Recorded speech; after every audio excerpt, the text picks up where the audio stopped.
নবীজি বলেন, কারো অন্তরের মধ্যে যদি গম পরিমাণ, জব পরিমাণ, সরিষার দানা পরিমাণ ইমান থাকে, গম পরিমাণ, জব পরিমাণ, সরিষার দানা পরিমাণ ঈমান, এই মানুষটা যদি বিভিন্ন অপরাধের কারণে জাহান্নামের সাজা ভোগ করতেও হয়, জাহান্নামের সাজা ভোগ করার পর আমি নবী বলে দিলাম একদিন জাহান্নাম থেকে বের হয়ে ওই সরিষা পরিমাণ ঈমানের কারণে আল্লাহর জান্নাতে প্রবেশ করবে।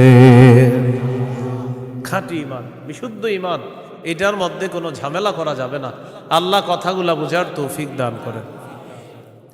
দোকানের শাটারটা লাগাইতেছেন, অর্ধেক শাটার আপনি নিছেন, মুয়াজ্জিন মসজিদের মধ্যে বলে কদ কামাতিস সালাহ, কদ কামাতিস সালাহ, নামাজ দাঁড়ায় গেছে, নামাজ দাঁড়িয়ে গেছে।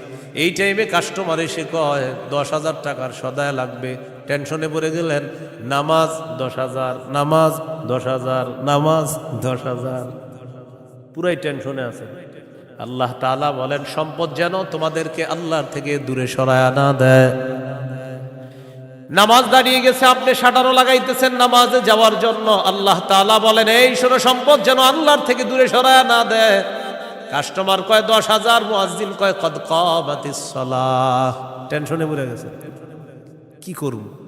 সূরা তাহার 132 নম্বর আয়াতে আল্লাহ বলেন লা নাসআলুকা রিজকা নাহনু নারযুকুকা, নবী আপনার কাছে আমি রিজিক চাই না, আমি আপনারে রিজিক দেই। পরিবারকে নামাজের কথা বলেন, নিজে নামাজ পড়েন। নামাজের পর আল্লাহ তাআলা রিজিকের কথা কেন বললেন? কারণ রিজিকের টেনশনে মানুষ নামাজ থেকে দূরে থাকে। আল্লাহ বলেন বান্দা তুমি নামাজে যাও, আমি তোমার থেকে রিজিক চাই না, আমি আল্লাহ তোমাকে রিজিক দিয়ে দেই। আল্লাহ তাআলা বলেন ইন কানা আবাউকুম, যদি তোমাদের মা বাবা, ওয়া আবনাউকুম, যদি তোমাদের সন্তান, ওয়া ইখওয়ানুকুম, যদি তোমাদের ভাই বোন, ওয়া আজওয়াজুকুম, যদি তোমাদের বিবি, ওয়া আশিরাতুকুম, যদি তোমাদের পরিবার আত্মীয় স্বজন, ওয়া আমওয়ালুন ইখতারাফতুমুহা, যদি তোমাদের উপার্জিত সম্পদ, ওয়া তিজারাতুন তাখশাউনা কাসাদাহা, তোমাদের ব্যবসা, যেই ব্যবসায় লস হওয়ার টেনশনে থাকো, ওয়া মাসাকিনু তারদাউনাহা, যে বাসস্থান তোমরা অনেক ভালোবাসো, আহাব্বা ইলাইকুম মিনাল্লাহ ওয়া রাসূলিহি ওয়া জিহাদিন ফি সাবিলি, আল্লাহ তাআলা বলেন এই 8টা জিনিস যদি আল্লাহ এবং তার রাসূল চাইতে তোমাদের কাছে বেশি প্রিয় হয়, ফাতারাব্বাসু, অপেক্ষা করো, হাত্তা ইয়াতি আল্লাহু বিআমরি, আল্লাহ তাআলা গজব নিয়ে আসার অপেক্ষা করো। বলি নাউযুবিল্লাহ। কি শিখলাম? এই 8 জিনিসের প্রতি আমাদের মহব্বত আছে বেশি। আল্লাহ বলেন এইগুলা যদি আল্লাহর চেয়ে বেশি মহব্বতের হয়, নবীর চেয়ে বেশি মহব্বতের হয়, বেশি মহব্বতের হয়, তাহলে গজবের অপেক্ষা থাকো। তাহলে কি শিখলাম? এই 8 জিনিসের চাইতে আল্লাহকে বেশি ভালোবাসা, রসুলকে বেশি ভালোবাসতে হবে। আল্লাহ তৌফিক দান করে। এখানে কয় জিনিসের ভালোবাসার কথা হলো? 8 জিনিসের ভালোবাসার কথা। এবার আমার সাথে বলেন, সাধারণত মৌলিকভাবে 2টা জিনিস আমাদেরকে আল্লাহর থেকে দূরে রাখে। 1 সম্পদ, 2 সন্তান। এই 2টা মৌলিকভাবে আমাদেরকে খালি আল্লাহর থেকে গাফেল করে দেয়। সূরা মুনাফিকুনের 9 নম্বর আয়াতে আল্লাহ বলেন ইয়া আইয়ুহাল্লাযীনা আমানু লা তুলহিকুম আমওয়ালুকুম ওয়ালা আওলাদুকুম আন যিকরিল্লাহ। আল্লাহ তাআলা বলেন হে ঈমানদারগণ, লা তুলহিকুম আমওয়ালুকুম ওয়ালা আওলাদুকুম, তোমাদের সম্পদ, তোমাদের সন্তান তোমাদেরকে যেন গাফেল করে না দেয়, আন যিকরিল্লাহ, আল্লাহর স্মরণ থেকে যেন গাফেল করে না দেয়।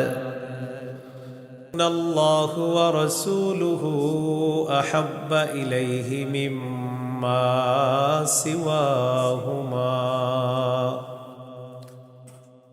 وأن يحب المرء لا يحبه إلا لله وأن يكره أن يعود في الكفر كما يكره أن يقذف في النار أو كما قال عليه الصلاة والسلام اللهم صل على محمد وعلى آل محمد كما صليت على إبراهيم وعلى آل إبراهيم إنك حميد مجيد اللهم بارك على محمد وعلى آل محمد كما باركت على إبراهيم وعلى آل إبراهيم إنك حميد مجيد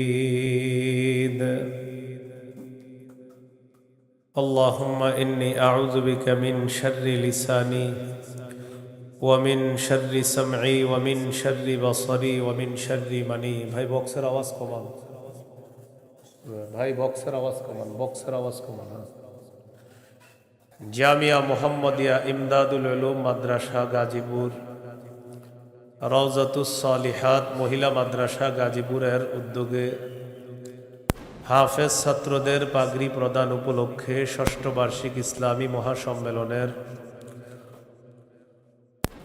গুরুত্বপূর্ণ আলোচনা পেশ করবেন আল্লামা মুফতি মিজানুর রহমান সাঈদ, প্রতিষ্ঠাতা পরিচালক শায়েখ Zakaria Islamic research centre Dhaka, প্রধান পৃষ্ঠপোষক অত্র জামিয়া।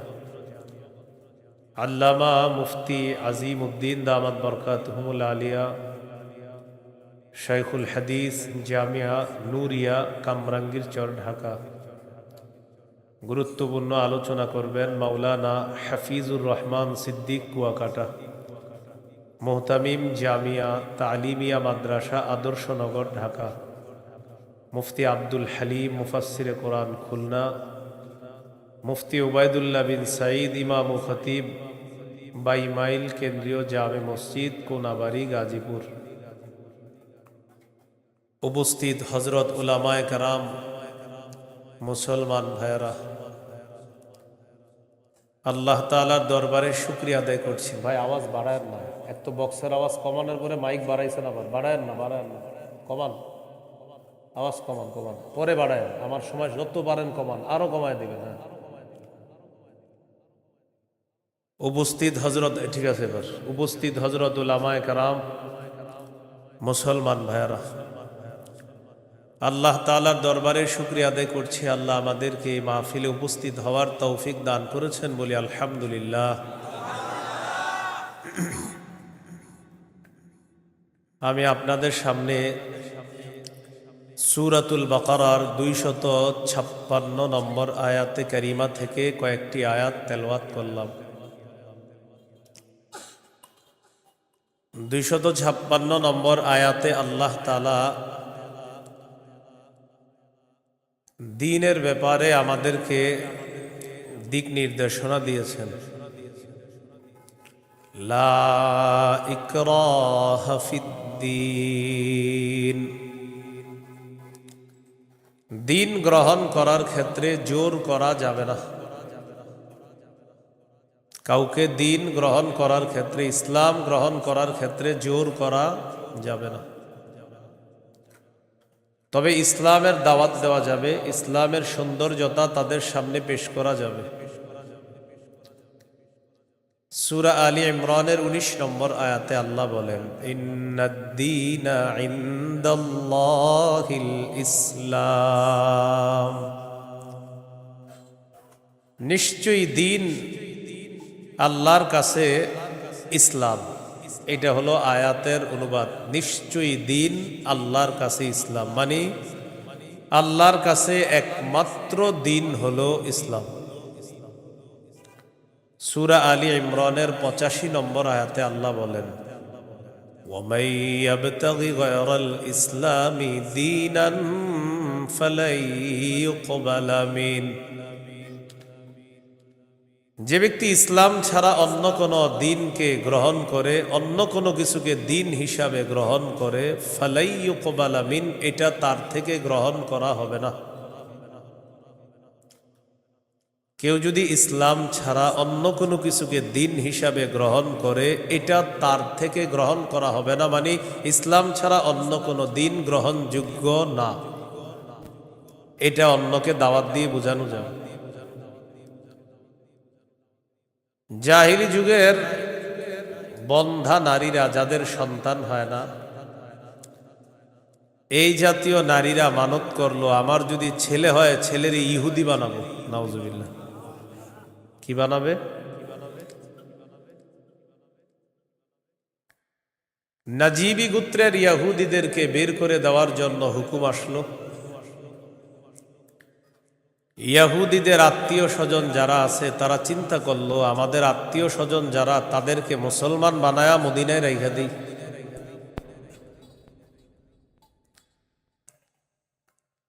হুসাইন আল আনসার নামে নবীর একজন সাহাবী, তিনি রসুল সাল্লাল্লাহু আলাইহি সাল্লামের কাছে গেলেন, গিয়ে বললেন, ইয়া রসুল আল্লাহ, আমার দুজন পুত্র সন্তান খ্রিস্টান, আমি তাদেরকে যদি জোর করে মুসলমান বানিয়ে মদিনায় রেখে দিই। বাবা মুসলমান, সন্তান খ্রিস্টান।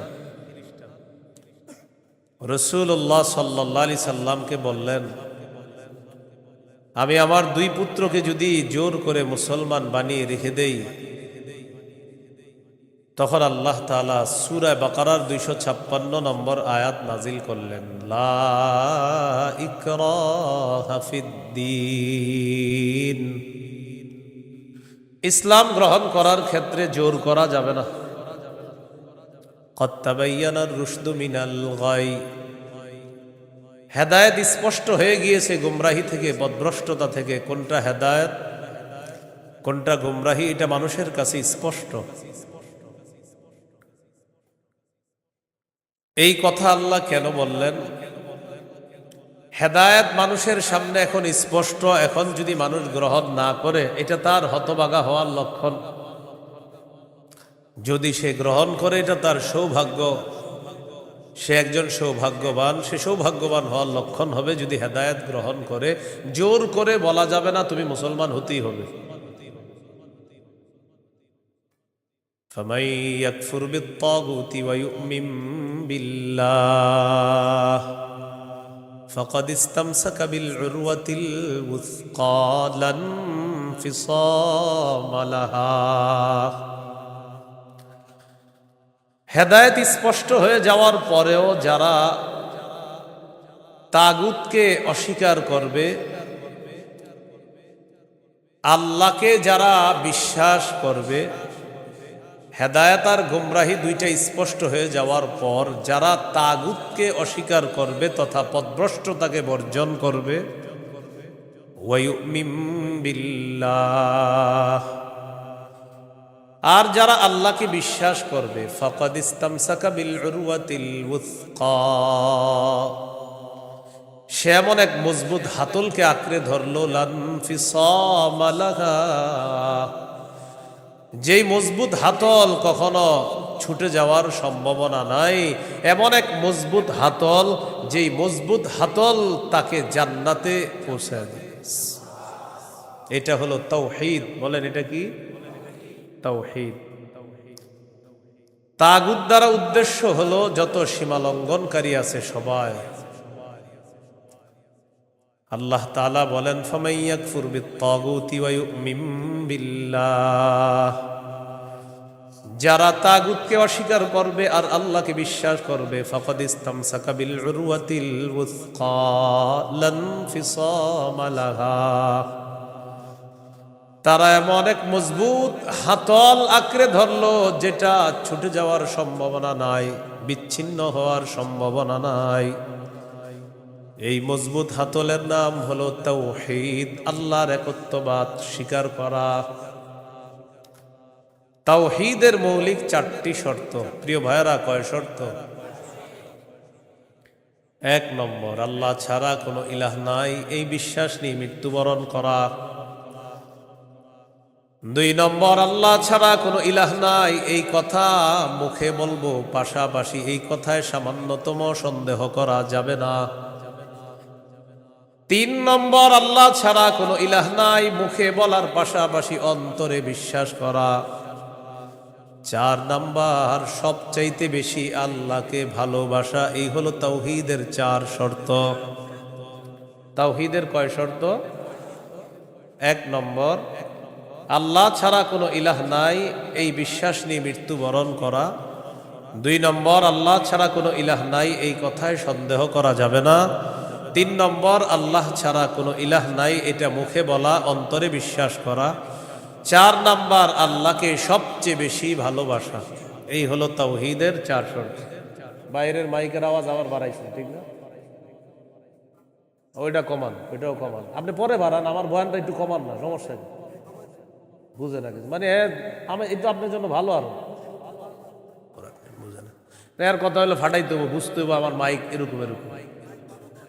আমি তো বলছি না খারাপ, আমি বলছি খারাপ, আমি তো ভালোই বলছি। আমি বয়ান করতে সামনে দাওয়াত দিয়ে না, এত মাইক লাগাইলে। কিন্তু বারবার মাহফিলে বলি, মাইক কম হবে ওই মাহফিলে দাওয়াত অটোমেটিক পাবেন, বেশি মাহফিল মাইক হবে আর দাওয়াত পাবেন না। সোজা হিসেব, আমার বয়ানে মাইক কম থাকতে হবে, এটা আমি আলাদা বিষয়। মাইক যত কম হবে, যদি আবেদন করেন যে হুজুর মাইক 2টা, তো দেখবেন দাওয়াত আগে দিব আপনার। মাইক বেশি লাগাবেন, আমার পাবেন না, সোজা হিসাব। মাইক কমাইতে হবে আমার বয়ানে কারো যেন কোনো ক্ষতি না হয়, মাথায় রাখবেন। তাওহীদের 4টা শর্ত। 1 নম্বর, আল্লাহ ছাড়া কোনো ইলাহ নাই এই বিশ্বাস নিয়ে মৃত্যুবরণ করা। 2 নম্বর, আল্লাহ ছাড়া কোনো ইলাহ নাই এই কথায় সামান্য সন্দেহ করা যাবে না। 3 নম্বর, আল্লাহ ছাড়া কোনো ইলাহ নাই এটা মুখেও বলা, অন্তরে বিশ্বাস করা। 4 নম্বর, আল্লাহকে সবচেয়ে বেশি ভালোবাসা। 1 নম্বর শর্ত, আল্লাহ ছাড়া ইলাহ নাই এই বিশ্বাস নিয়ে মৃত্যুবরণ করা। সহিহ বুখারীর 26 নম্বর হাদিস। এই হাদিসের বর্ণনাকারী উসমান রাদিয়াল্লাহু তাআলা আনহু, তিনি বলেন, عن عثمان رضي الله تعالى عنه قال قال رسول الله صلى الله عليه وسلم من مات وهو يعلم أنه لا إله إلا الله دخل الجنة।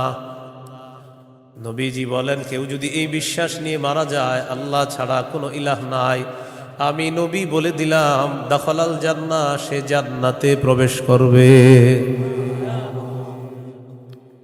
সহিহ বুখারীর বর্ণনা 1237 নম্বর হাদিস, 1237। জিবরিল আমিন নবীর কাছে আসছে, আসার পর বললেন, বাশির উম্মাতাকা আন্নাহু মান মাতা মিন উম্মাতিক লা ইউশরিকু বিল্লাহি শাইআ দাখালাল জান্নাহ। জিবরিল আমিন আসছে, আসার পর বলে, ইয়া রাসূলুল্লাহ, আপনার উম্মতের মধ্যে যারা শিরিক না করে মারা যাবে, আল্লাহ তাআলা আমাকে পাঠিয়েছে আপনাকে বলার জন্য, শিরিক করা ছাড়া যারা মারা যাবে আপনি ওই উম্মতকে জান্নাতে প্রবেশের সুসংবাদ জানায়া দেন। বুঝে আসছেনি সবার? তাহলে 1 নাম্বার, আল্লাহ ছাড়া কোনো ইলাহ নাই এই বিশ্বাস নিয়ে মৃত্যুবরণ করা। একদিন এক ফেরেশতা নবীজির কাছে আসছে। নবীজি সাল্লাল্লাহু আলাইহি সাল্লাম বলেন, তানি আতিম মির রাব্বি ফাখায়্যারানি বাইনা আইয়ুদখিলা নিসফা উম্মতি আল জান্নাহ ওয়া বাইনা আশ-শাফাআহ। নবী বলেন, একজন ফেরেশতা আমার কাছে আসছে, আসার পর আমাকে 2টি বিষয়ের স্বাধীনতা দিয়েছে, যে কোনো একটা গ্রহণ করার জন্য। ফেরেশতা আমাকে বলল, হাবিব, আপনি যদি চান আপনার অর্ধেক উম্মত আপনি জান্নাতে নিতে পারবেন, আর যদি চান আপনি সুপারিশ করতে পারবেন, তবে 2টি গ্রহণ করা আপনার জন্য। এই সুযোগ আপনি পাবেন না, যে কোনো একটি গ্রহণ করতে হবে। হয়তো অর্ধেক উম্মত জান্নাতে নিবেন, না হয় আপনি সুপারিশ গ্রহণ করবেন। আমাদের নবী বলেন ইখতারতুশ শাফাআ, আমি সুপারিশ করাটাই আল্লাহর থেকে গ্রহণ করে নিলাম। বলেন তবে, বলেন সবাই বলেন তবে। এই সুপারিশ শুধু তারাই পাবে যারা শিরিক করবে না। নবীজি বলেন ওয়াহিয়া লিমান লা ইউশরিকু বিল্লাহি শাইআ, আমার সুপারিশ শুধু তারাই পাবে যারা আল্লাহর সাথে শিরিক করবে না, তারাই শুধু আমার সুপারিশ পাবে, অন্যরা কিন্তু আমার সুপারিশ পাবে না। সহিহ বুখারীর বর্ণনা ৯৯ নম্বর হাদিসে আল্লাহর নবীর সাহাবী আবু হুরায়রা রাদিয়াল্লাহু তাআলা আন নবীকে প্রশ্ন করলেন, মান আসআদুন নাসি বিশাফাআতিকা ইয়াউমাল কিয়ামাতি ইয়া রাসূলুল্লাহ। হুজুর, কিয়ামতের ময়দানে আপনার সুপারিশের মাধ্যমে কোন ব্যক্তি সবচেয়ে সৌভাগ্যবান হবে আমাকে একটু বলেন। নবীজি বললেন, আবু হুরায়রা, আমি জানতাম তোমার আগে এই প্রশ্ন আমাকে কেউ করবে না। লিমা রাআইতু মিন হিরসিকা আলাল ইলম, ইলমের প্রতি তোমার যে আগ্রহ, বিদ্যার প্রতি তোমার যে আগ্রহ, আমি জানতাম তোমার আগে এই প্রশ্ন আমাকে কেউ করবে না, তুমি যেই প্রশ্নটা করছো। তো যেহেতু তুমি প্রশ্নটা করেই ফেলছো, উত্তরটা নাও। আসাদুন নাসি বিশাফাআতি ইয়াউমাল কিয়ামাতি মান ক্বালা লা ইলাহা ইল্লাল্লাহ খালিসাম মিন কিবালি নাফসি।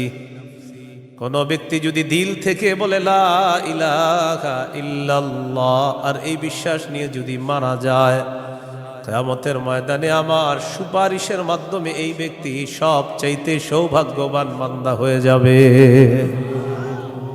কি শিখলাম বলেন? লা ইলাহা ইল্লাল্লাহ। তিরমিজির বর্ণনা ৩৫৯২ নম্বর হাদিস। ক্বালা রাসূলুল্লাহ সাল্লাল্লাহু আলাইহি ওয়াসাল্লাম, মা আবদুন ক্বালা লা ইলাহা ইল্লাল্লাহ মুখলিসান কাত্তু ইল্লা ফুতিহাত লাহু আবওয়াবুস সামাই হাত্তা তুফজিয়া ইলাল আরশ। নবীজি বলেন, কোন বান্দা যদি একবার ইখলাসের সাথে লা ইলাহা ইল্লাল্লাহ পাঠ করে, আল্লাহর আসমানের সবগুলা দরজা খুলে দেওয়া হয়, তার লা ইলাহা ইল্লাল্লাহ যেন আরশ পর্যন্ত পৌঁছে যায়। তাওহীদের কয় শর্ত ভুলে গেছে? কয় শর্ত? ১ নম্বর, আল্লাহ ছাড়া ইলাহ নাই, এই বিশ্বাস নিয়ে মরতে হবে। ২ নম্বর, আল্লাহ ছাড়া কোনো ইলাহ নাই, এই কথায় সামান্য সন্দেহ করা যাবে না। সূরা হুজুরাতের ১৫ নম্বর আয়াতে আল্লাহ বলেন, ইন্নামাল মুমিনুনা আল্লাযীনা আমানু বিল্লাহি ওয়া রাসূলিহি সুম্মা লাম ইয়ারতাবু ওয়াজাহাদু বিআমওয়ালিহিম ওয়া আনফুসিহিম ফী সাবিলিল্লাহ উলাইকা হুমুস সাদিকুন। আল্লাহ তাআলা বলেন, প্রকৃত ঈমানদার হলো তারা যারা আল্লাহকে বিশ্বাস করে, রাসূলকে বিশ্বাস করে, সামান্য সন্দেহ করে না। ওয়াজাহাদু বিআমওয়ালিহিম ওয়া আনফুসিহিম ফী সাবিলিল্লাহ, যারা নিজেদের জানমাল নিয়ে আল্লাহর রাস্তায় লড়াই করে। আল্লাহ বলেন, উলাইকা হুমুস সাদিকুন, আমি আল্লাহ তাদেরকে কোরআনে খাঁটি সত্যবাদী বলে ঘোষণা করলাম। এরা খাঁটি সত্যবাদী, আল্লাহকে বিশ্বাস করে, রাসূলকে বিশ্বাস করে, একটু সন্দেহ করে না। ৩ নম্বর শর্ত, লা ইলাহা ইল্লাল্লাহ, আমি মুখে উচ্চারণ করলাম আল্লাহ ছাড়া কোনো ইলাহ নাই, অন্তরেও বিশ্বাস করা। মুখে বললাম আল্লাহ ছাড়া কোনো ইলাহ নাই, অন্তরে যদি ঝামেলা থাকে এটা হবে মুনাফিক মার্কা শয়তান, নেফাকি হবে। এটা কি হবে বলেন তো? সবাই বলেন কি হবে? নেফাকি হবে। মুখে বলতে হবে, অন্তরেও স্বীকার করতে হবে। সূরাতুল ফাতহির ১১ নম্বর আয়াতে আল্লাহ বলেন, ইয়াকুলুনা বিআলসিনাতিহিম মা লাইসা ফি কুলুবিহিম, তারা তাদের মুখ দিয়ে এমন কথা বলে যা তাদের অন্তরের কথা না। তাহলে বলেন তো, তাওহীদের ৩ নম্বর শর্ত, মুখে বললাম একটা আর অন্তরে আরেকটা, শর্ত পূরণ হবে? মুখে যা বলবো অন্তরেও তা যদি হয়, এটা ৩ নম্বর শর্ত পূরণ হবে। অন্তরে যদি ঈমান সরিষার দানা পরিমাণও হয়, একদিন জান্নাতে যাবে। সহিহ বুখারীর 44 নম্বর হাদিস। قال رسول الله صلى الله عليه وسلم يخرج من النار من قال لا إله إلا الله وفي قلبه وزن شعيرة من خير وفي قلبه وزن برة من خير وفي قلبه وزن ذرة من خير। নবীজি বলেন, কার অন্তরের মধ্যে যদি গম পরিমাণ, জব পরিমাণ, সরিষার দানা পরিমাণ ঈমান থাকে, গম পরিমাণ, জব পরিমাণ, সরিষার দানা পরিমাণ ঈমান, এই মানুষটা যদি বিভিন্ন অপরাধের কারণে জাহান্নামের সাজা ভোগ করতেও হয়, জাহান্নামের সাজা ভোগ করার পর আমি নবী বলে দিলাম একদিন জাহান্নাম থেকে বের হয়ে ওই সরিষা পরিমাণ ঈমানের কারণে আল্লাহর জান্নাতে প্রবেশ করবে। খাঁটি ঈমান, বিশুদ্ধ ঈমান, এটার মধ্যে কোনো ঝামেলা করা যাবে না। আল্লাহ কথাগুলা বুঝার তৌফিক দান করেন। 4 নাম্বার শর্ত, সবচেয়ে বেশি আল্লাহকে ভালোবাসো। বলেন, কাকে ভালোবাসো? সবাই আমার সাথে বলেন, সাধারণত বলেন। আমরা 8টি জিনিসকে বেশি ভালোবাসি। 8 জিনিসের প্রতি আমাদের মহব্বত খুব বেশি। এই 8 জিনিসের চাইতেও আল্লাহকে, রসুলকে বেশি ভালোবাসতে হবে। কয় জিনিসের প্রতি টান আছে বেশি? 8 জিনিসের কথা আল্লাহ বলছে সূরা তাওবা 24 নম্বর আয়াত। আমি প্রথম আয়াতটা পড়ি, এরপর অনুবাদ করব, আমরা সবাই বলব। আল্লাহ তাআলা বলেন, কুল ইন কানা আবাউকুম ওয়া আবনাউকুম ওয়া ইখওয়ানুকুম ওয়া আজওয়াজুকুম ওয়া আশীরাতুকুম ওয়া আমওয়ালুন ইকতারাফতুমুহা ওয়া তিজারাতুন তাখশাউনা কাসাদাহা ওয়া মাসাকিনু তারদাউনাহা আহাব্বা ইলাইকুম মিনাল্লাহি ওয়া রাসূলিহি ওয়া জিহাদিন ফি সাবিলিহি ফাতারাব্বাসু হাত্তা ইয়াতিয়াল্লাহু বিআমরি। কত? আল্লাহ তাআলা বলেন, ইন কানা আবাউকুম, যদি তোমাদের মা বাবা, ওয়া আবনাউকুম, যদি তোমাদের সন্তান, ওয়া ইখওয়ানুকুম, যদি তোমাদের ভাই বোন, ওয়া আজওয়াজুকুম, যদি তোমাদের বিবি, ওয়া আশীরাতুকুম, যদি তোমাদের পরিবার আত্মীয় স্বজন, ওয়া আমওয়ালুন ইখতারাফতুমুহা, যদি তোমাদের উপার্জিত সম্পদ, ওয়া তিজারাতুন তাখশাউনা কাসাদাহা, তোমাদের ব্যবসা, যেই ব্যবসায় লস হওয়ার টেনশনে থাকো, ওয়া মাসাকিনু তারদাউনাহা, যে বাসস্থান তোমরা অনেক ভালোবাসো, আহাব্বা ইলাইকুম মিনাল্লাহ ওয়া রাসূলিহি ওয়া জিহাদিন ফি সাবিলি। আল্লাহ তাআলা বলেন, এই 8টা জিনিস যদি আল্লাহ এবং তার রাসূল আর চাইতে তোমাদের কাছে বেশি প্রিয় হয়, ফাতারাব্বাসু, অপেক্ষা করো, হাত্তা ইয়াতিয়াল্লাহু বিআমরি, আল্লাহ তাআলা গজব নিয়ে আসার অপেক্ষা করো। বলি নাউযুবিল্লাহ। কি শিখলাম? এই 8 জিনিসের প্রতি আমাদের মহব্বত আছে বেশি। আল্লাহ বলেন, এইগুলা যদি আল্লাহর চেয়ে বেশি মহব্বতের হয়, নবীর চেয়ে বেশি মহব্বতের হয়, বেশি মহব্বতের হয়, তাহলে গজবের অপেক্ষা থাকো। তাহলে কি শিখলাম? এই 8 জিনিসের চাইতে আল্লাহকে বেশি ভালোবাসা, রসুলকে বেশি ভালোবাসতে হবে। আল্লাহ তৌফিক দান করেন। এখানে কয় জিনিসের ভালোবাসার কথা হলো? 8 জিনিসের ভালোবাসার কথা। এবার আমার সাথে বলেন, সাধারণত মৌলিকভাবে 2টা জিনিস আমাদেরকে আল্লাহর থেকে দূরে রাখে। 1 সম্পদ, 2 সন্তান। এই 2টা মৌলিকভাবে আমাদেরকে খালি আল্লাহর থেকে গাফেল করে দেয়। সূরা মুনাফিকুনের 9 নম্বর আয়াতে আল্লাহ বলেন, ইয়া আইয়ুহাল্লাযীনা আমানু লা তুলহিকুম আমওয়ালুকুম ওয়ালা আওলাদুকুম আন যিকরিল্লাহ। আল্লাহ তাআলা বলেন, হে ঈমানদারগণ, লা তুলহিকুম আমওয়ালুকুম ওয়ালা আওলাদুকুম, তোমাদের সম্পদ, তোমাদের সন্তান তোমাদেরকে যেন গাফেল করে না দেয়, আন যিকরিল্লাহ, আল্লাহর স্মরণ থেকে যেন গাফেল করে না দেয়। দোকানের শাটারটা লাগাইতেছেন, অর্ধেক শাটার আপনি নিছেন, মুয়াজ্জিন মসজিদের মধ্যে বলে কদ কামাতিস সালাহ, কদ কামাতিস সালাহ, নামাজ দাঁড়ায় গেছে, নামাজ দাঁড়িয়ে গেছে।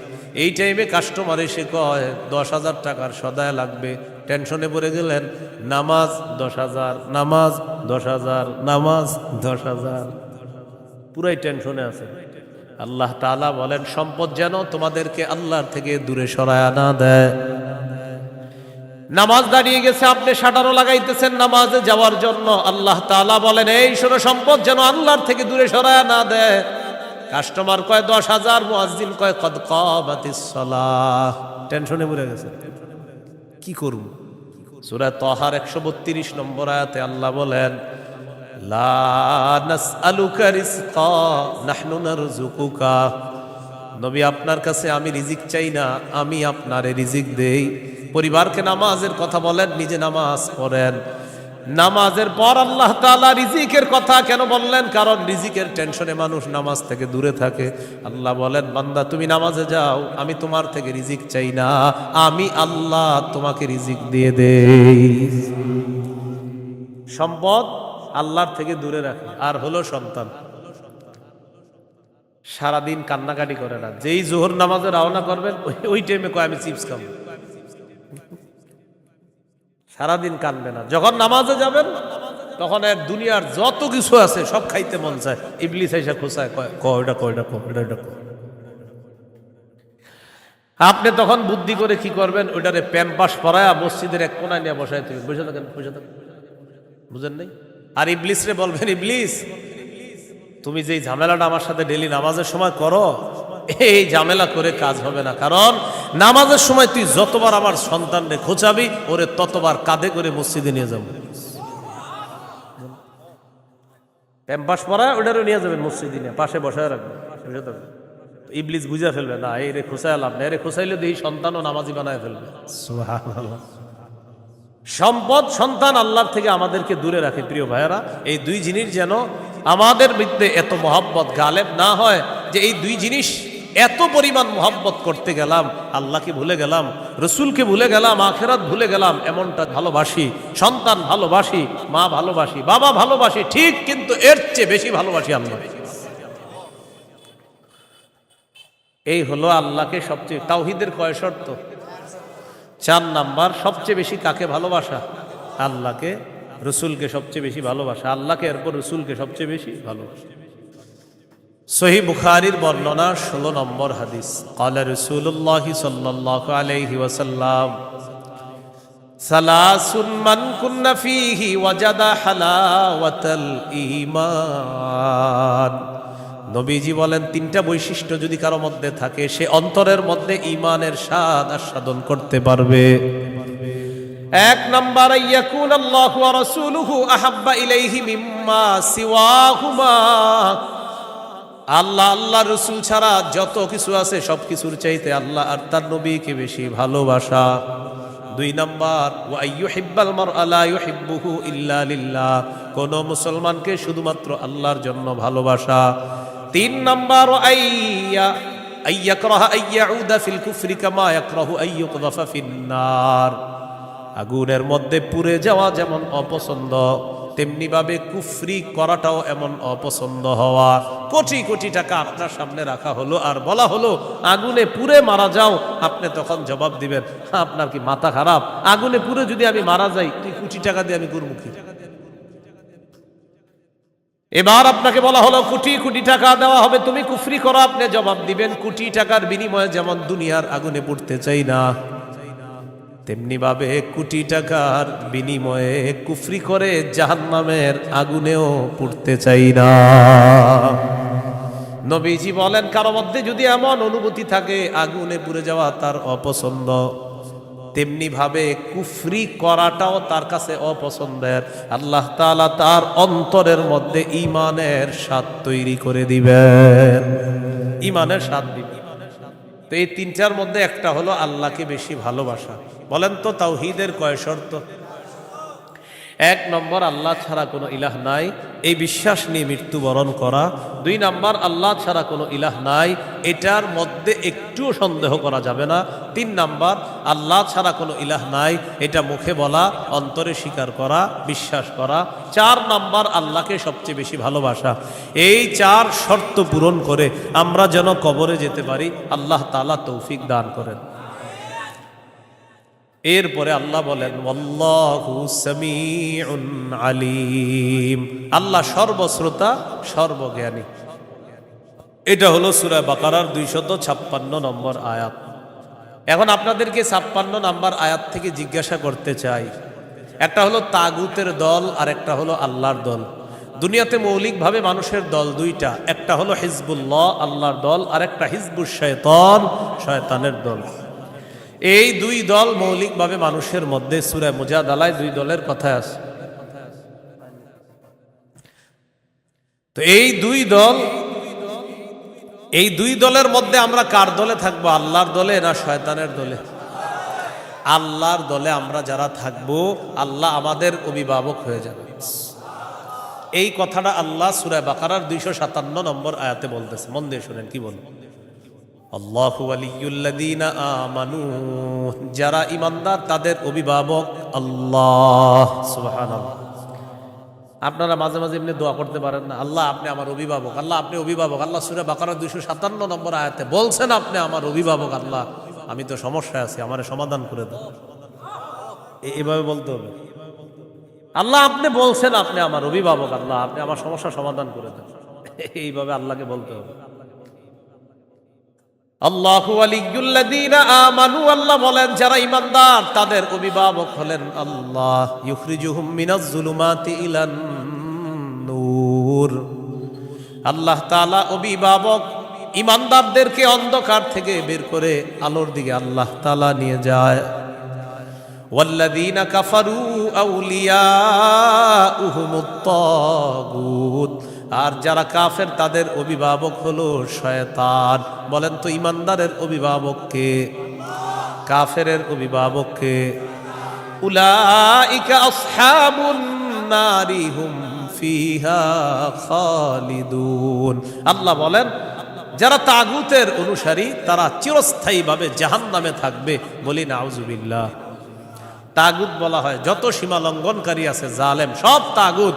এই তাগুত এটা পুরুষ হোক আর মহিলা হোক, এই তাগুত যারা, এরা জালেম অথবা জালেমা, সব তাগুত। তবে কষ্টের বিষয় আর দুঃখের বিষয়, আমরা বারবার এক তাগুত ছেড়ে আরেক তাগুতকে ধরি।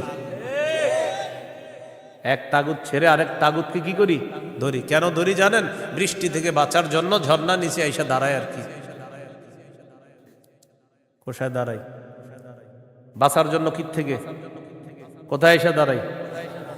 এক তাগুতকে ছেড়ে আরেক তাগুত ধরা, মানে বৃষ্টি থেকে বাঁচার জন্য ঝর্ণার নিচে এসে দাঁড়ায়। ভাই কিছু ঘটনা কি? ঝর্ণার নিচে কেন? আর বললেন না বাইরে বৃষ্টি, তো এনে কি? এই জন্য মনে রাখবেন, শত্রু এটা কখনো বন্ধু হবে না। এরে আপনি যতই মনে করেন বন্ধু, এই শত্রু সব সময় শত্রু। সূরা মাঈদার 51 নম্বর আয়াতে আল্লাহ বলে দিয়েছেন। এবার আল্লাহ তাআলা কি বলে দেখেন, সূরা বাকারার 257 নম্বর আয়াতগুলো, 258 নম্বর আয়াতে আল্লাহ তাআলা এবার আমাদের আকীদা বিশুদ্ধ করবে। কি বিশুদ্ধ করবে বলেন তো? দুনিয়াতে আমাদের অভিভাবক কে? বেঁচে আছি কে বাঁচিয়ে রাখছেন? মৃত্যু দিবেন কে? মৃত্যুর পর জীবিত করবেন কে?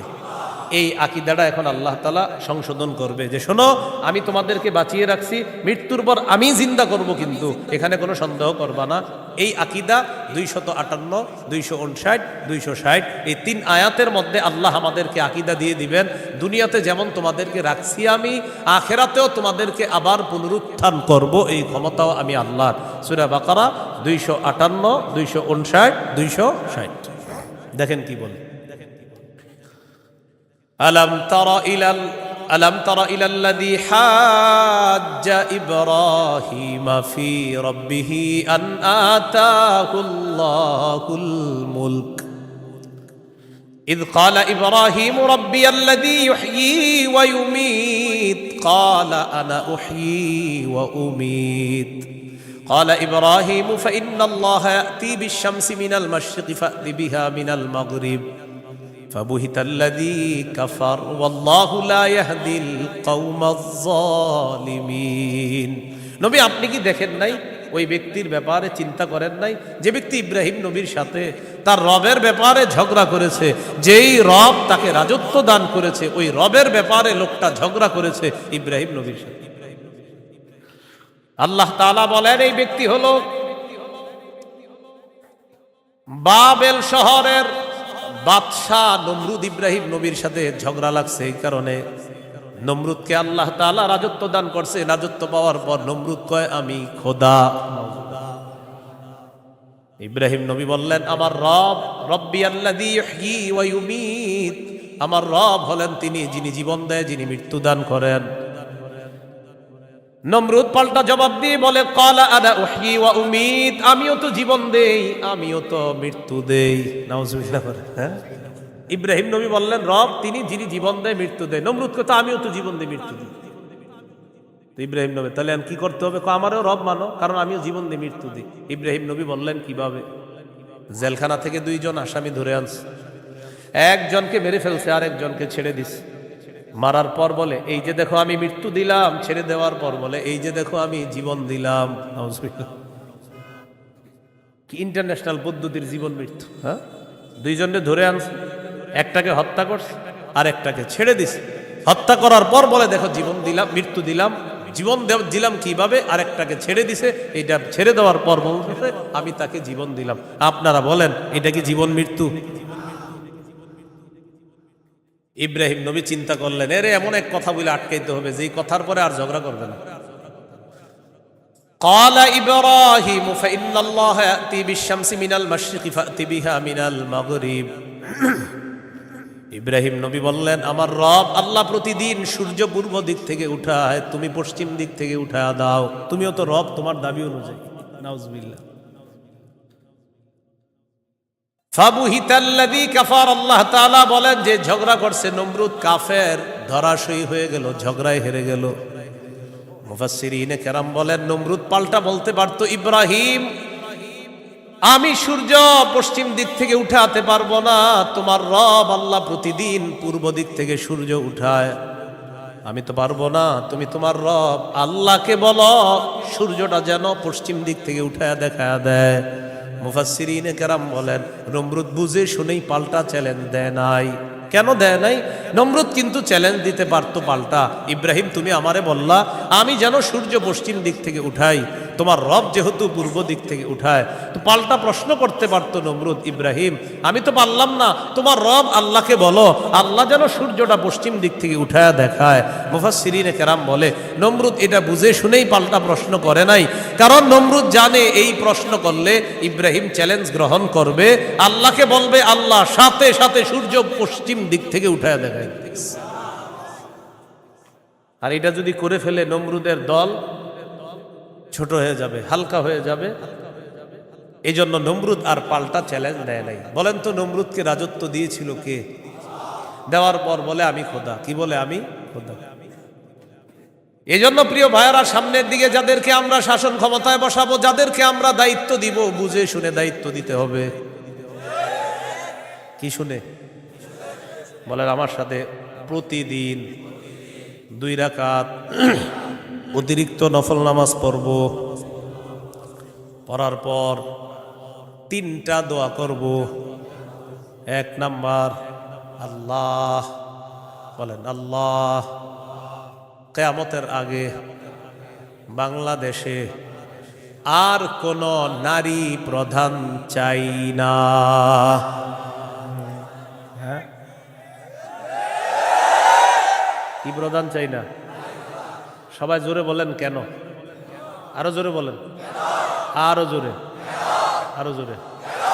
قال رسول الله صلى الله عليه وسلم لا يفلح قوم ولوا امرهم امرأتان। নবীজি বলেন ওই জাতি কিছুতেই কখনোই সফল হবে না যেই জাতি তাদের নেতৃত্বে কোনো নারীকে বসায় দেয়। আপনি বুঝেন আর না বুঝেন আমার নবীর কথা সঠিক।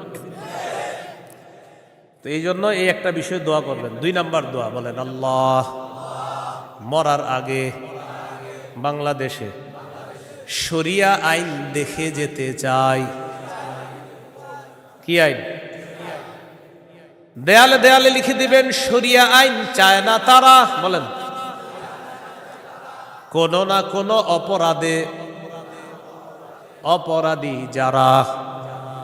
বলেন আমার সাথে, শরিয়া আইন চায় না তারা, কোনো না কোনো অপরাধে অপরাধী যারা। চোর শরিয়া আইন চাইবে না, হাত কাটা যাবে। ধর্ষক শরিয়া আইন চাইবে না, তাকে পাথর মেরে হত্যা করা হবে, তার উপর ইসলামের শাস্তি প্রয়োগ করা হবে। এই জন্য ধর্ষক চাইবে না, চোর চাইবে না। আমাদের দেশে যদি আসলে শরিয়া আইন চালু হয়, বিগত দিনের শুধু চুরির বিচার করতে করতে সুপ্রিম কোর্ট হাইকোর্টের বিচারপতিরা ক্লান্ত হয়ে যাবে। শুধু চুরির বিচার হলে, কিসের বিচার? এটা 2 নাম্বার দোয়া করবেন। 3 নাম্বার দোয়া বলেন, আল্লাহ আমাদের দেশে এমন একজন শাসক দিয়ে দেন, যেই শাসক মৌলিক 4টি কাজ করবে। 1 নাম্বার নামাজ কায়েম করবে, 2 নাম্বার যাকাত প্রতিষ্ঠিত করবে, 3 নাম্বার সৎ কাজের আদেশ করবে, 4 নাম্বার অসৎ কাজের নিষেধ করবে। সবাই বলেন দলিল, বলেন দলিল। সূরা হজ 41 নম্বর আয়াত। কোন সূরা? কত নম্বর আয়াত? এই আয়াতে আল্লাহ বলেন, আল্লাযীনা ইম্মাক্কান্নাহুম ফিল আরদি আকামুস সালাহ ওয়া আতাউয যাকাতা ওয়া আমারু বিল মারুফি ওয়া নাহাউ আনিল মুনকার। আল্লাহ তাআলা বলেন, আমি যাদেরকে দুনিয়ার শাসন ক্ষমতায় বসাই তাদের মৌলিক কাজ হবে 4টা। 1 নাম্বার আকামুস সালাহ, তারা রাষ্ট্রীয়ভাবে নামাজ কায়েম করতে হবে। রাষ্ট্রের প্রত্যেকটা নাগরিক যেন নামাজ পড়ে এই দায়িত্ব পালন করতে হবে। 2 নাম্বার ওয়া আতাউয যাকাত, যাকাতের বিধান রাষ্ট্রীয়ভাবে চালু করতে হবে।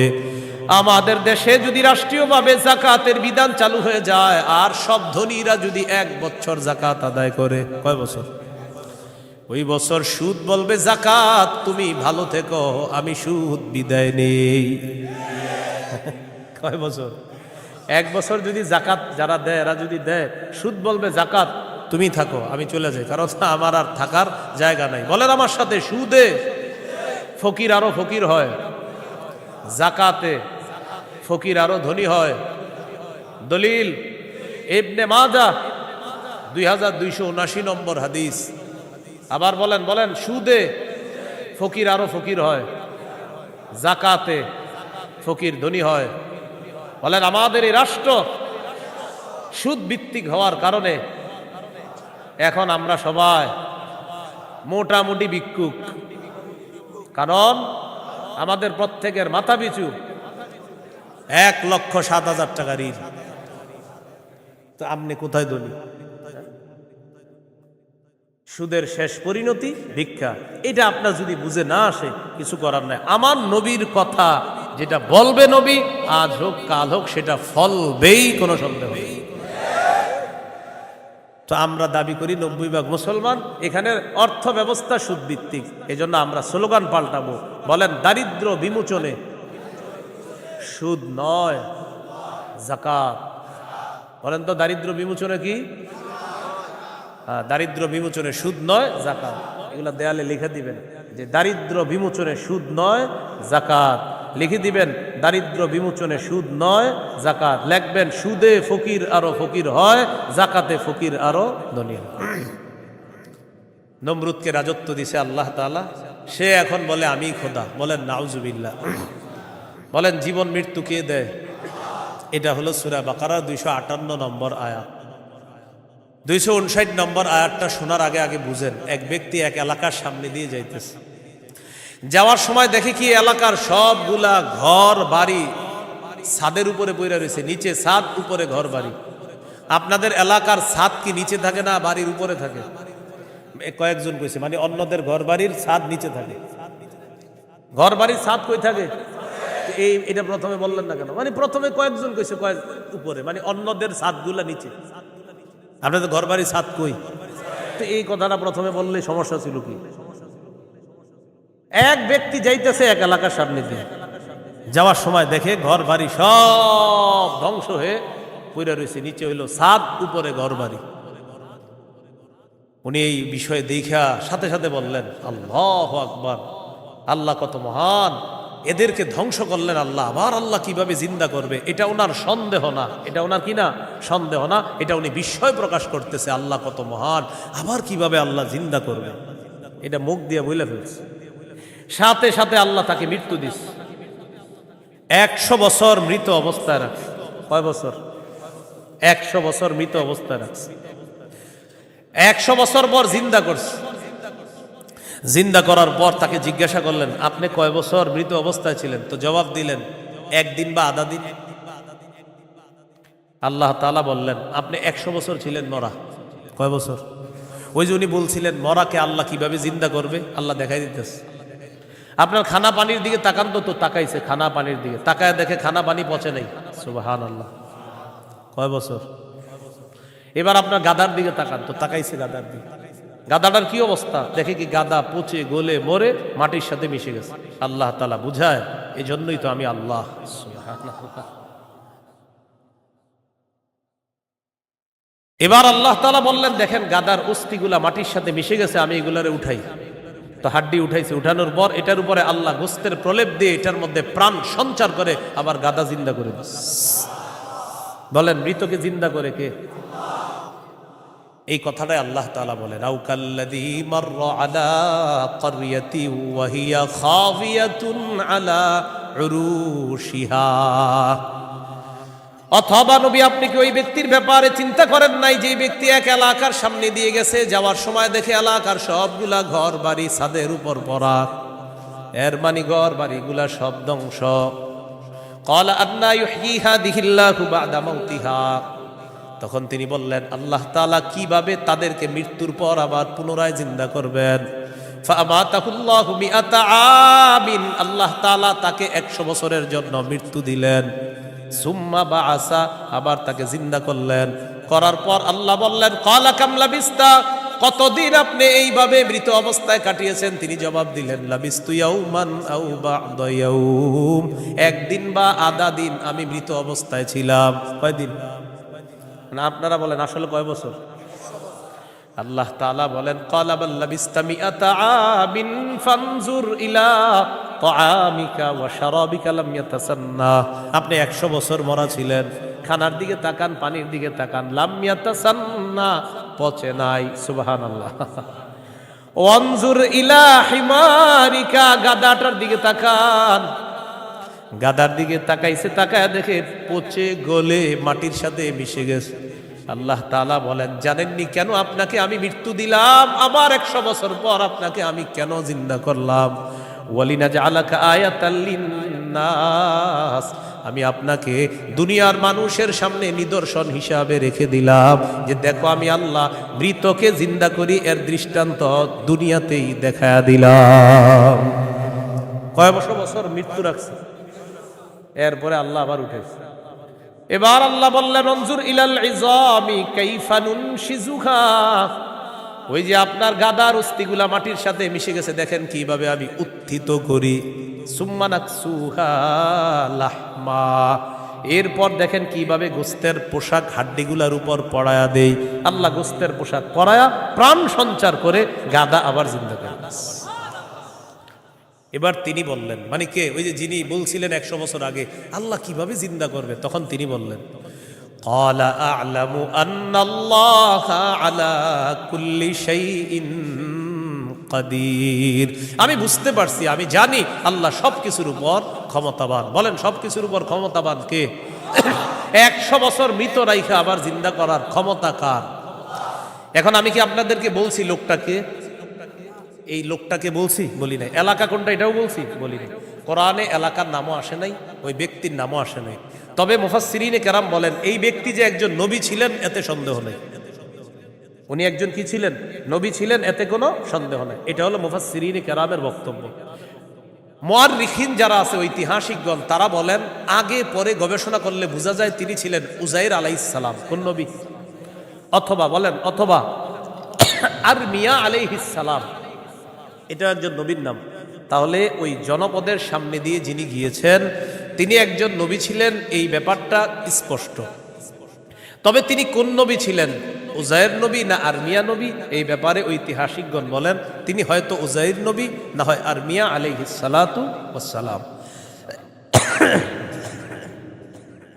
এখন এলাকা এটা কোন এলাকা? ঐতিহাসিকগণ বলেন এলাকাটা বাইতুল মুকাদ্দাসের বুখতে নসর যে এলাকা দখল করেছিল, ওই বুখত নসরের এলাকাটা ইতিহাস গবেষণা করলে বোঝা যায় ওই এলাকাটা আল্লাহ ধ্বংস করার পর তখন ওই নবী এলাকার সামনে দিয়ে গিয়েছিলেন। তাহলে এলাকার নাম সরাসরি কোরআনে নাই, এলাকার নাম সরাসরি হাদিসে নাই, নবীর নাম সরাসরি কোরআনে নাই, নবীর নাম সরাসরি হাদিসে নাই। মুফাসসির এবং ঐতিহাসিকগণ গবেষণা করে বলেন আগা গোড়া এটা গবেষণা করলে বোঝা যায় নবী ছিলেন হযরত উজাইর অথবা আরমিয়া, আর এলাকাটা ছিল বাইতুল মুকাদ্দাস। এই হলো সূরা বাকারার 259 নম্বর আয়াত। সূরা বাকারার 260 নম্বর আয়াত। এই আয়াতেও আল্লাহ আমাদের আকীদা স্বচ্ছ করবে যে দেখো দুনিয়াতে আমি তোমাদেরকে জিন্দা রাখছি, আবার আমি মৃত্যু দিব, আবার তোমাদেরকে পুনরুত্থান করব, এই ক্ষমতা। বিসমিল্লাহির রহমানির রহিম। আল্লাহুম্মা লাকাল হামদু ওয়া লাকাশ শুকর। সূরা বাকারা 260 নম্বর আয়াত আল্লাহ বলেন وَإِذْ قَالَ إِبْرَاهِيمُ رَبِّ أَرِنِي كَيْفَ تُحْيِي الْمَوْتَى قَالَ أَوَلَمْ تُؤْمِنْ قَالَ بَلَى وَلَكِنْ لِيَطْمَئِنَّ قَلْبِي قَالَ فَخُذْ أَرْبَعَةً مِنَ الطَّيْرِ فَصُرْهُنَّ إِلَيْكَ ثُمَّ اجْعَلْ عَلَى كُلِّ جَبَلٍ مِنْهُنَّ جُزْءًا ثُمَّ ادْعُهُنَّ يَأْتِينَكَ سَعْيًا وَاعْلَمْ أَنَّ اللَّهَ عَزِيزٌ حَكِيمٌ। স্মরণ করুন ওই সময়কে যখন ইব্রাহিম নবী বললেন রব্বি আরিনি কাইফা তুহিল মাউতা, আল্লাহ আপনি আমাকে দেখান আপনি কিভাবে মৃতকে জিন্দা করেন। আল্লাহ তাআলা বললেন ক্বালা আওয়ালাম তুমিন, ইব্রাহিম আপনি কি বিশ্বাস করেন না? ইব্রাহিম নবী জবাব দিলেন ক্বালা বালা ওয়ালাকিন লিয়াতমাইন্না কলবি, আল্লাহ অবশ্যই বিশ্বাস করি, তবে আমার অন্তরের প্রশান্তির জন্য আমি জানতে চাই আল্লাহ আপনি কিভাবে মৃতকে জিন্দা করেন। ভাই 259 আর 260 নম্বর আয়াতে একটা বিষয় কিন্তু মনে রাখেন, আমি আবার বারবার বলতেছি কথাটা। 259 নম্বর আয়াতে ওই যে নবী বললেন আল্লাহ কিভাবে মৃতদেরকে জিন্দা করবেন, এটা কিন্তু নবীর সন্দেহ না। আবার বলছি এটা কি না? সন্দেহ না, বলেন বিস্ময়, কি উনি আশ্চর্য হচ্ছেন। আবার 260 নম্বর আয়াতে ইব্রাহিম নবী বলতেছে আল্লাহ আপনি আমারে দেখান কিভাবে মৃতকে জিন্দা করেন, এটাও ইব্রাহিম নবীর সন্দেহ না, বরং ইব্রাহিম নবী অন্তরকে শান্তি দিতে চায় আল্লাহ আপনি যে মৃতকে জিন্দা করেন এটা দেখলে আমার দিলে একটু ভালো লাগতো, শুধু এই কারণে আমি দেখতে চাই। তাহলে বিষয়টা কি সন্দেহ? নাউজুবিল্লাহ, কোন নবী সন্দেহ করতে পারে না। তো আল্লাহ তাআলা বললেন ক্বালা ফাকুজ আরবাতাম মিনাত তাইর, ইব্রাহিম আপনি 4টা পাখি ধরেন, ফাসুরহুন্না ইলাইকা, এই 4টি পাখি আপনি বসে আনেন, আপনার আয়ত্তে আনেন। আয়াতে আনার পর সুম্মা জাআল আলা কুল্লি জাবালিম মিনহুন্না জুজআ, 4টা পাখিকে আপনি চূর্ণ বিচূর্ণ করে টুকরা টুকরা করে ফেলবেন। টুকরা টুকরা করার পর এই পাখিগুলার টুকরা টুকরা বিভিন্ন পাহাড়ের মধ্যে আপনি ছিটায় দিবেন। কোন পাখির টুকরাটা কোন পাহাড়ের মধ্যে আছে এটা আপনার জানা নাই। এবার আপনি তাদের নাম ধরে আপনি ডাকবেন। আল্লাহ তাআলা বলেন আমার হুকুমে যেই যেই পাখির টুকরাগুলা যেই পাহাড়ের মধ্যে আছে ওই টুকরাগুলা আমি আল্লাহ প্রত্যেক পাহাড় থেকে আলাদা আলাদা করে একত্রিত করে অবিকল ওই পাখির মধ্যে প্রাণ সঞ্চার করে দিব। পাখি আপনার সামনে উঠতে উঠতে উপস্থিত হয়ে যাবে। তো আল্লাহ বলেন ফাসুরহুন্না ইলাইকা, এটা আপনি বসে আনেন, আয়াতটা আনেন। সুম্মা জাআল আলা কুল্লি জাবালিম মিনহুন্না জুজআ, এগুলারে টুকরা টুকরা করে আপনি পুরা সব একসাথে করে ফেলবেন। এখন বলেন তো 4 পাখি একসাথে টুকরা টুকরা করলে কোন পাখির টুকরা কোথায় আছে এটা কি বলা যাবে? ইব্রাহিম নবীকে বললেন আলাদা আলাদা পাহাড়ের মধ্যে রেখে দেন। রাখার পর এবার আপনি ডাক দিবেন। ডাক দেওয়ার পর দেখবেন ওই আলাদা টুকরাগুলা একত্রিত হয়ে যেই যেই পাখির টুকরা আমি আল্লাহর হুকুমে ওই পাখির শরীরে যাবে, আমি প্রাণ সঞ্চার করে দিব, পাখি আপনার সামনে উঠতে উঠতে উপস্থিত হয়ে যাবে। শেষে আল্লাহ বলেন ওয়ালাম, জেনে রাখেন আল্লাহ আজিজুল হাকিম, আল্লাহ মহাপরাক্রমশালী, আল্লাহ মহাপ্রজ্ঞাময়। 3টি বিষয়। 1 নাম্বার বলেন আল্লাহর কাছে মনোনীত ধর্মের নাম কি? ইসলাম। ইসলামের দাওয়াত অন্যের সামনে দেওয়া যাবে কিনা? যাবে। ইসলাম গ্রহণে কাউকে কি জোর করা যাবে? দুই নম্বর, মৌলিকভাবে মানুষের দল কয়টা? দুইটা। একটা কার দল? আল্লাহর দল। আর একটা কার দল? শয়তান। ইমানদারের অভিভাবক কে? কাফেরদের অভিভাবক কে? শয়তান। তিন নম্বর, আমাদেরকে দুনিয়াতে জীবিত রাখছে কে? মৃত্যু দিবে কে? মৃত্যুর পর আবার জিন্দা করবেন কে? এই তিনটি বিষয় সূরা বাকারার 256 থেকে 260 নম্বর আয়াত পর্যন্ত আমরা জানলাম। আল্লাহ তাআলা আমাদের সকলকে আকীদা বিশুদ্ধ করে স্বচ্ছ করে আমরা যেন মরা। দুই নম্বর, আল্লাহ ছাড়া কোনো ইলাহ নাই, সন্দেহ করা যাবে না। তিন নম্বর, আল্লাহ ছাড়া কোনো ইলাহ নাই এটা মুখে বলা, অন্তরে বিশ্বাস করা। চার নম্বর, আল্লাহ ছাড়া কোনো ইলাহ নাই এই কথা তখন প্রমাণ হবে যদি আমি সবচেয়ে বেশি আল্লাহকে ভালোবাসি। বলেন তো কয় জিনিসকে সাধারণত বেশি ভালোবাসি আমরা? 8 জিনিস। এই 8 জিনিস থেকেও কাকে বেশি ভালোবাসতে হবে? আল্লাহ। আল্লাহ তাআলা আমাদের সকলকে আজকের সূরা বাকারার 256 থেকে 60 নম্বর আয়াত পর্যন্ত মূল তিনটি কথা ছিল। এক নাম্বার, আল্লাহর কাছে মনোনীত ধর্ম ইসলাম, এটা গ্রহণ করতে হবে, বাকি গ্রহণ করার ক্ষেত্রে কাউকে জোর করা যাবে না। দুই নাম্বার, একটা শয়তানের দল, একটা আল্লাহর দল। আল্লাহর দলের অভিভাবক আল্লাহ, শয়তানের দলের অভিভাবক মানে যারা, তাদের অভিভাবক হলো শয়তান। তাগুত যারা ইহুদি খ্রিস্টান, তাদের অভিভাবক হলো শয়তান। তিন নাম্বার, আল্লাহ জীবিত রাখছে, আল্লাহ মৃত্যু দিবেন, আল্লাহ আবার জিন্দা করবেন। এই আকীদা, বিশুদ্ধ স্বচ্ছ আকীদা নিয়ে যেন আমরা কবরে যেতে পারি। আল্লাহ তাআলা তৌফিক দান করেন। সুবহানাল্লাহি ওয়া বিহামদিহি, সুবহানাকাল্লাহুম্মা ওয়া বিহামদিকা, আশহাদু আল্লা ইলাহা ইল্লা আনতা, আস্তাগফিরুকা ওয়া আতুবু ইলাইক। আমিন ওয়া আখিরু দাওয়ানা আলহামদুলিল্লাহি রাব্বিল আলামিন। আসসালামু আলাইকুম।